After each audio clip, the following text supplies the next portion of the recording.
Shalom saudara yang dikasihi Tuhan.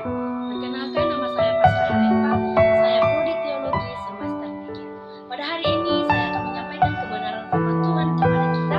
Mari kita buka Alkitab kita dari Yakobus 5 ayatnya yang ke-16. Beginilah firman Tuhan. Karena itu, hendaklah kamu saling mengaku dosamu dan saling mendoakan supaya kamu sembuh.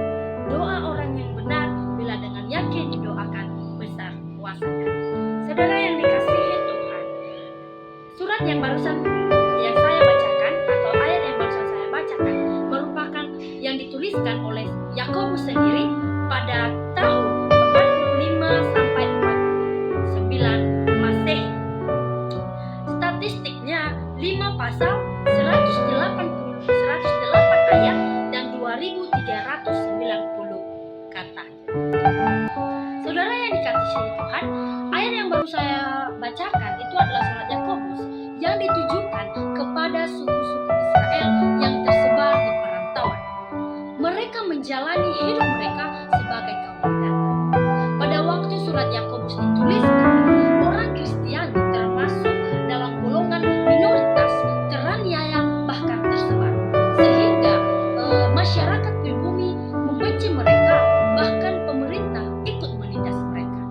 Makanya pada saat mereka menderita, itulah mereka mulai berdoa kepada Tuhan.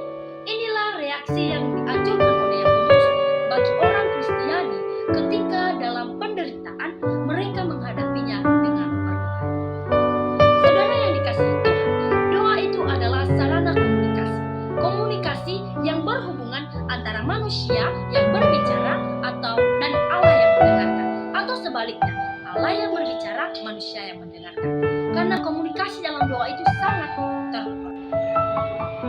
Baik, tema kita pada hari ini adalah doa orang benar besar kuasanya. Nah, apa sih pengertian doa? Doa dalam bahasa Yunani disebut proseuchin atau pray dalam bahasa Inggris, yang memiliki arti berarti menghadap kepada Tuhan, memohon atau sembahyang.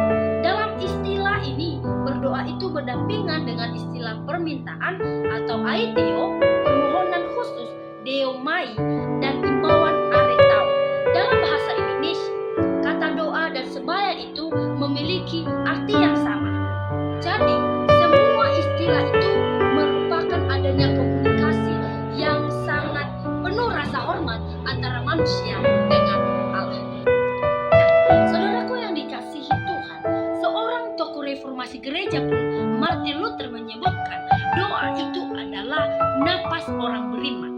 Jadi, orang yang tidak berdoa, ia dianggap mati secara rohani. Nah, dalam surat Yakobus juga yang barusan saya baca, ada 3 golongan orang-orang yang berdoa itu. Bagaimana cara orang itu berdoa? Ada 3 pembahasan yang akan kita bahas. Yang pertama itu adalah orang yang tidak berdoa. Apakah di dunia ini ada orang yang tidak berdoa? Banyak sekali orang-orang yang tidak mau berdoa, saudara. Bukan karena dia murtad atau karena dia pemahaman ateis, tetapi karena penyebabnya itu salah satunya adalah dia malas atau juga merasa frustasi karena udah banyak sekali berdoa tetapi tidak ada jawaban sama sekali. Emosi juga bisa menjadi suatu penyebabnya, karena kecewa, marah, iri hati, sehingga dia tidak berminat lagi dalam hal-hal rohani, sehingga dia dikuasai oleh dosa dan akhirnya apa? Dia jatuh ke dalam dosa. Firman Tuhan juga mengatakan bahwa ketika kamu menginginkan sesuatu, orang yang tidak berdoa itu adalah ya ketika dia menginginkan sesuatu, dia tidak memperolehnya. Akhirnya membunuh, dia iri hati, tetapi akhirnya dia tidak mencapai tujuannya dan dia tidak memperoleh apa-apa karena dia tidak mau berdoa. Ketika kita tidak berdoa, maka setiap permasalahan kita akan semakin datang terus menerus. Seperti di kampung kami, ada seorang pemuda yang bernama Reva. Setiap hari dia dipenuhi dengan masalah. Karena kenapa? Dia tidak mau berdoa kepada Tuhan. Akhirnya dia tidak menemukan jalan keluar dari masalahnya. Akhirnya dia putus asa, hilang harapan, akhirnya dia bunuh diri. Inilah contoh orang yang tidak mau berdoa. Dia tidak mendapat berkat dari Tuhan dan dia merugikan dirinya sendiri. Itulah.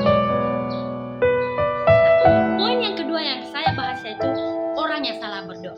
Di dalam dunia ini ada golongan orang-orang yang suka berdoa. Ada yang bersemangat berdoa, tetapi cara mereka berdoa itulah yang salah. Mengapa hal itu bisa terjadi?